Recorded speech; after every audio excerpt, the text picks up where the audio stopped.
자, 여러분, 공무원들은 한마디로 법을 집행하는 사람들입니다. 그런데 공무원들이 일반인들보다 법령을 잘 알고 있을 것 같은데 그렇지 않다는 것입니다. 참 아이러니한 얘기죠. 제가 행정사로서 접하는 민원 발생 요인 중 상당수가 공무원들이 자기가 담당하는 업무에 대한 법률적 지식이 부족해서 발생한다는 것입니다.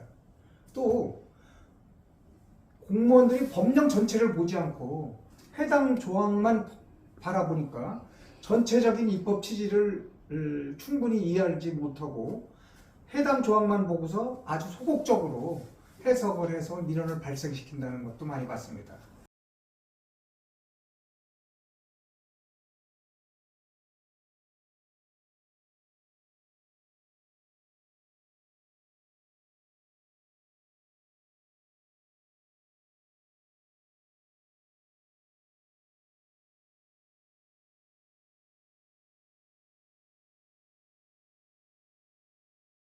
그런데 문제는 지자체 공무원들이 자기 업무와 관련된 법령 등을 충분히 꿰차지 못하고 업무를 수행해서 동일한 민원이 자주 발생되고 있다는 것입니다.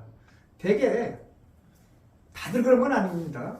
그냥 앵무새처럼 전임자가 한 그대로 민원을 처리하는 경우가 많습니다. 그런데 이에 대해서 일처리 과정에서 민원인들이 항의를 하거나 이의 신청을 하거나 행정심판 등을 하지 않으면 자기가 지금 하고 있는 일처리가 정당하다고 스스로 신념처럼 굳어지게 되어 있다는 것입니다. 어떤 공무원들은 민원인들이 법령 해석에 대해 항의하면 더 큰 자존심을 가지고 더 완강하게 자기 고집을 부리는 사람도 있습니다.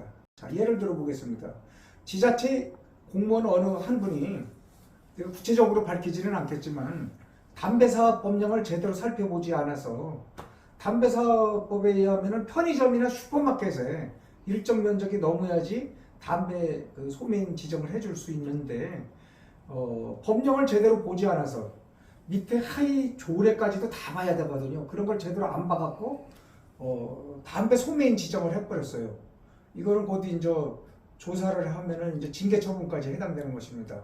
공무원이 징계 맞으면은 거의 승진 같은 게 어렵기 때문에 일반 사회인들이 징역 사는 것 같다고 그렇게 보시면 될 것 같습니다.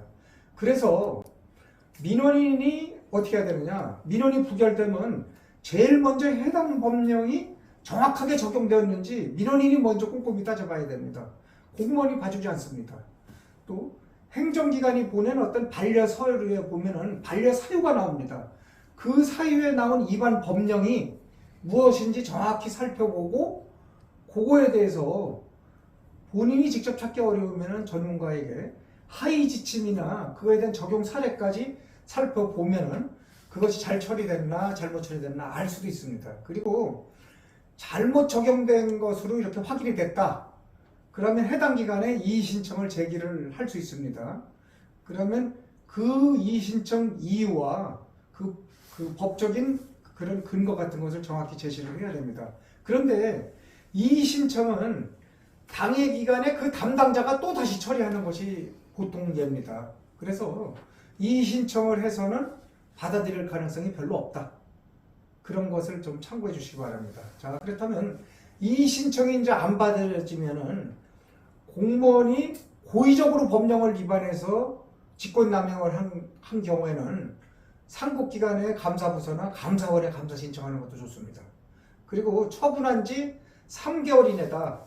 그러면 행정심판을 할 수 있겠죠. 90일을 경과하면 행정심판을 할 수가 없습니다. 그리고 90일이 경과됐다. 그러면 국민권익위원회 고충민원을 신청하는 방법도 있습니다. 자, 그렇다면 민원인들이 감사 신청을 해야 될지 행정심판을 해야 될지 권익위에 고충민원을 제기할지 어떤 경우가 어떻게 하는 것이 가장 본인에게 유익을 줄 수 있는가, 이것은 여전히 그래도 전문 행정사와 협의를 해서 진행하는 것이 좋다고 생각합니다. 만약에 첫 단추를 잘못 끼워서 엉뚱하게 가면은 나중에 회복할 수 없는 그런 경우도 많이 봤습니다.